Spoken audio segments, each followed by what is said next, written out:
السلام علیکم ورحمۃ اللہ۔ میں فجر کی نماز کے بعد حضرت کے پیچھے ہی تھا، 2-3 صفحے پیچھے۔ تو اس واقعے میں کچھ بات ذرا مبالغے والی ہے۔ وہ ایک صاحب آئے تھے، ان کے ہاتھ میں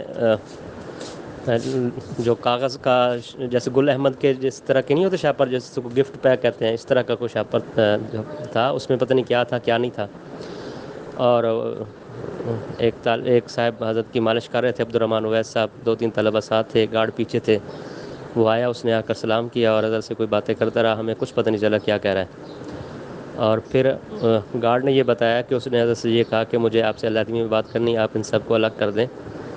تو حضرت نے فرمایا کہ میں آپ کو جانتا نہیں ہوں، لہٰذا میں آپ سے اللہ آدمی میں بات کیسے کر سکتا ہوں۔ پھر وہ پیچھے ہٹا اور اس نے کوئی چاقو تھا، وہ کھلا ہوا تھا، بازو کے ساتھ تھا، تو اس نے اس کو بند کیا اور اس میں ڈالا، تو اس کو وہ گارڈ نے دیکھ لیا۔ تو پھر اس گارڈ اس کو ایک طرف لے کر گئے۔ جب یہ بات حضرت کے علم میں آئی تو حضرت ویسے تو دیر تک وہاں تشریف رکھتے ہیں، لیکن حضرت بھی اٹھ کے آ گئے۔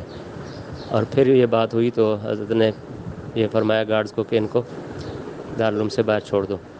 لیکن پھر وہ پولیس والوں نے پکڑ لیا تھا، شاید یہی ہے کہ وہ تفتیش کر کے اس کو چھوڑیں گے۔ ہمیں پتہ ہی نہیں چلا کہ یہ سارا ہوا کیا، اس کے چاقو کا بھی کچھ پتہ نہیں چلا۔ چنانچہ حضرت سے مجھے کچھ بات کرنی تھی اور مل کے آ گئے۔ جب بالکل باب فاطمہ پر پہنچے نکل کے، تو حضرت نے اس وقت پوچھا کہ اس کے پاس چاقو کہاں سے آیا، چاقو کی بات کا اس وقت ہمیں پتہ چلا۔ تو اس وقت اس نے کوئی زہر نہیں کیا، اور یہ جو کہا جا رہا ہے کہ حملہ کرنے کی کوشش کی، یہ ایسی بھی کوئی بات نہیں، اور گارڈ فوراً حرکت میں آ گیا، ایسی بھی بات نہیں ہے۔